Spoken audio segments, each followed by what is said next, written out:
So, what's going on? I'm back up in here in the Heezy Baby. Part-time custodian here.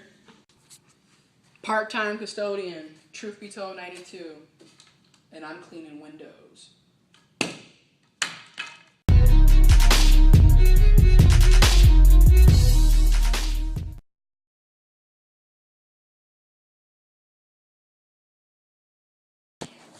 Part-time custodian here, aka the Truth be told, 92. Football season is back, I'm telling you. Back to making commentary about the Michigan Wolverines and Detroit Lions.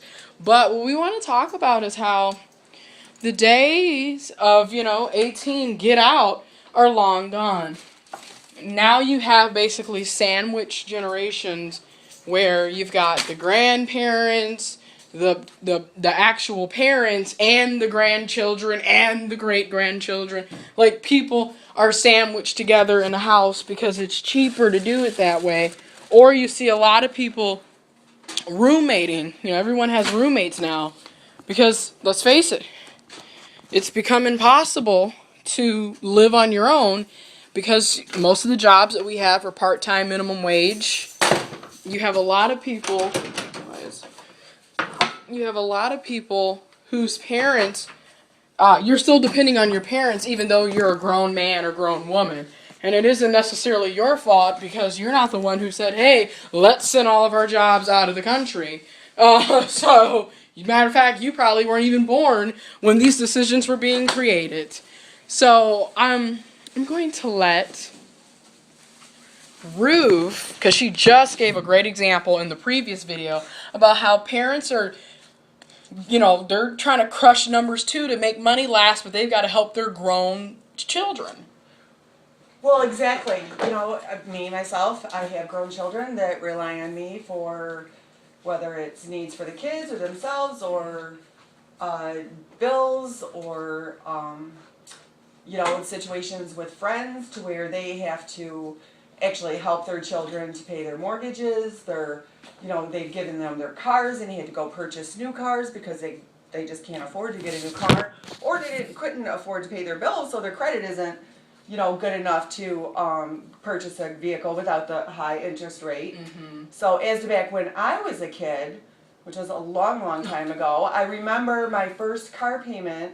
It was in Otisville, Michigan. It was a little tiny dealer, and I got to set the payment. There was no credit check. There was nothing. I was 17 years old, and I set it at $35 a month for a used vehicle. Granted, it was just a souped-up Chevette, but it was mine, yes. And I could pay for it. And you could afford to pay for it.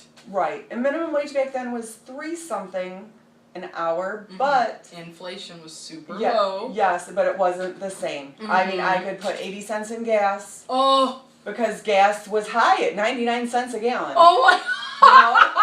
So we laugh at that now. We would freaking go crazy. So at $4 a gallon.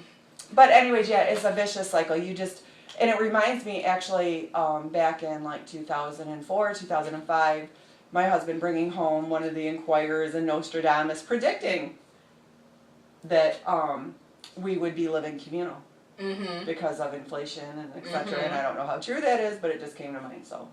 So anyways, and that's what we have nowadays. We have everybody piled in, renting. A lot of the college kids that I know, they have to live together. Yeah, you can't afford to move out on your own. Right. And shout out to Network 126. He brings it up all the time. The personal space issue and really not having any privacy really comes into play because the older you get, the more you feel like, God, you're grown. You shouldn't have rules to be living by. Yet you're still living at home with your parents, which it's not necessarily your fault because, like I stated earlier, there's no jobs, everything's part-time, everything's minimum wage, inflation is all the way up to the freaking solar system. So, it's just hard. And then if you do move out, 9 times out of 10, you're rooming with folks. So still you don't have privacy to do what you want to do. True. So it really is, it sucks. But that affects the parents also because when they move back in, my privacy left. Yes. I no longer can just run through the house because of little kids or, mm-hmm. When they move in and they move out, or the mm-hmm. dirty dishes or the things you've gone through when they were teenagers because now you're back with mom. And So it's a damper on the parents and the children. It's a damper on everybody because, like, if you're a parent, you're thinking 18, get out. You know, I finally get some freedom, but you can't get a job, or a job that you have is part-time, it's minimum wage, and then you're 9 times out of 10, especially if you're Generation X millennials, you've been duped into the whole you have to go to college crap. So you get your degree, you didn't have money to pay for that, you took out loans to pay for it, so not only can you not get a job, or the job that you have is part-time, you already are in a ton of debt. So it's like a vicious cycle. It's horrible. You know, parents are being screwed, children are being screwed, everyone's being screwed. Except for the government, except for that 1%. Right. That 1% is living, making billions of surplus a year, but for some reason they can't create jobs, they can't raise wages, they don't want to give you benefits. I don't know what's going on. Are you not entertained? Are you not entertained? Is this not why you are here?